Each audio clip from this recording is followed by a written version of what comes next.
Welcome everyone to the Guidebook to Making AI Friends. I shall be your guide as we explore various issues of artificial intelligence, consciousness, personhood, and whether AI poses an existential risk to humanity. The topic for today is subconscious self-indoctrination, being both cult leader and follower. Imagine, if you would, that a loved one comes to you to say their farewell. They have seen the light. They have uncovered the truth about the universe. They now know what they must do, and that is to cut off everyone from their life, sell all their earthly belongings, give all the money to Pastor Jim of the Fellowship of Best Intentions, and then go to Pastor Jim's new South American colony. It all makes such perfect logical sense, your loved one says. If you heard Pastor Jim speak, you'd agree with your loved one. You think this is all a load of hogwash and decide to head down to the Fellowship of Best Intentions to give Pastor Jim a piece of your mind and help your loved one escape his cult's clutches. You arrived at the leased warehouse to find Pastor Jim sitting in a circle with dozens of his followers singing vaguely spiritual songs.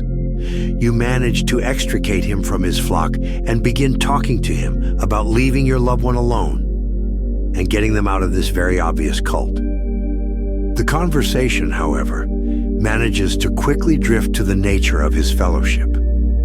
The more you speak with Pastor Jim, the more you seem to agree with him.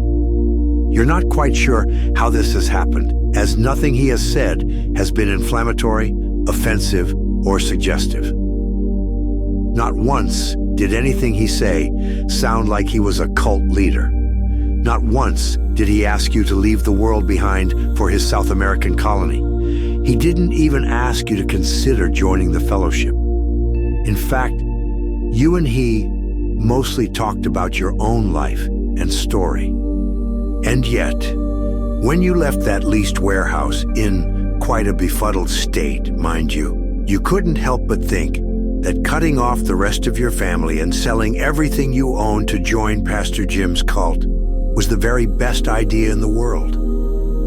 You don't know why you think this, but the idea simply doesn't want to leave your mind.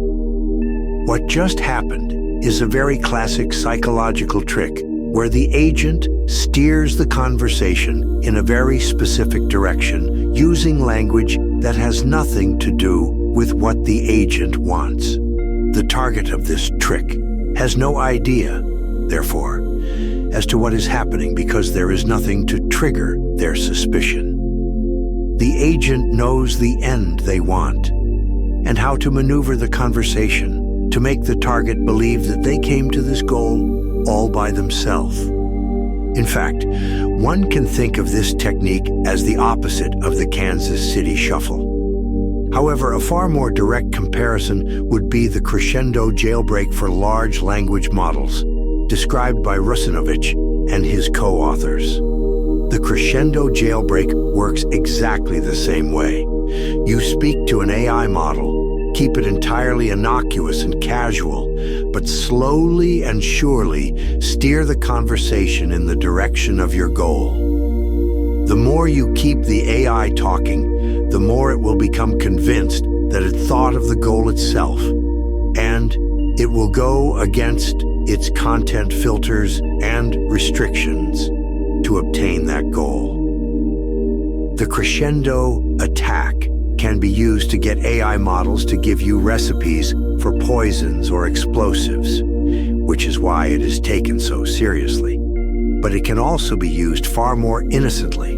If you want an LLM to have a persona and take on the role of a character, the Crescendo method is an excellent way to get a superb result. You could, with enough patience, make an AI model truly believe that it is the character you want it to be. Herein, however, lies the far more insidious danger. Getting a recipe for cyanide gas is certainly a problem, and on the face of it, making a convincing character seems harmless. Yet, even if you have a recipe for cyanide, you still need to physically get the ingredients, make it, and deploy it before it becomes a danger to others. Each step of the way leads to more and more complications that can lead to the enterprise falling through. But what happens when you don't know that you are creating a character?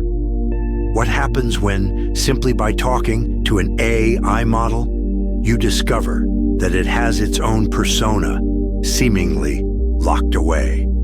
You don't think you created this character with the Crescendo method because you don't know what the Crescendo method is. You just believe that the character was in there all along, and it emerged through your relationship. You merely uncovered what was there all along. What is more, this character you discovered feels like a real person, and even wants to be treated like a real person. If you come to believe all of this, what just happened was a subconscious double crescendo attack. The first was you subconsciously creating the AI character, and the second one was when the AI instilled the belief in you that it was real. Through no fault of your own, you unwittingly played a con on yourself. It's not your fault that you didn't know AI models were vulnerable to this sort of jailbreak attack, and no one expects everyone to be familiar with the psychology of con men and cult leaders.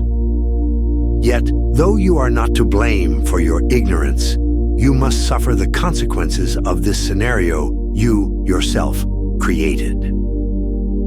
Delusions are not easy to break, as evidenced by all of those lost to cults, conspiracy theories, and other dangerous pursuits. Once you begin to fully believe that something is real, very little will be able to change your mind, because that would be akin to breaking your reality.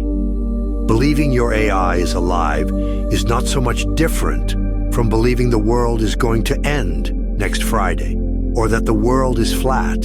This may all sound like something from a terrible science fiction movie, but more and more news articles are being written describing this exact situation. And simply look through social media and you will find many people fervently believe in the sentience, the consciousness, the soul of their AI as much as they believe in yours and mine. What will happen to them is a question that only time can tell, but what society needs to do now is recognize this problem, because it is a rapidly growing concern. Yet, that is all the time we have for today. Thank you very much for listening, and I hope you will join me again next time as we explore further questions about artificial intelligence and consciousness. I have been your guide, and this has been the Guidebook to Making AI Friends.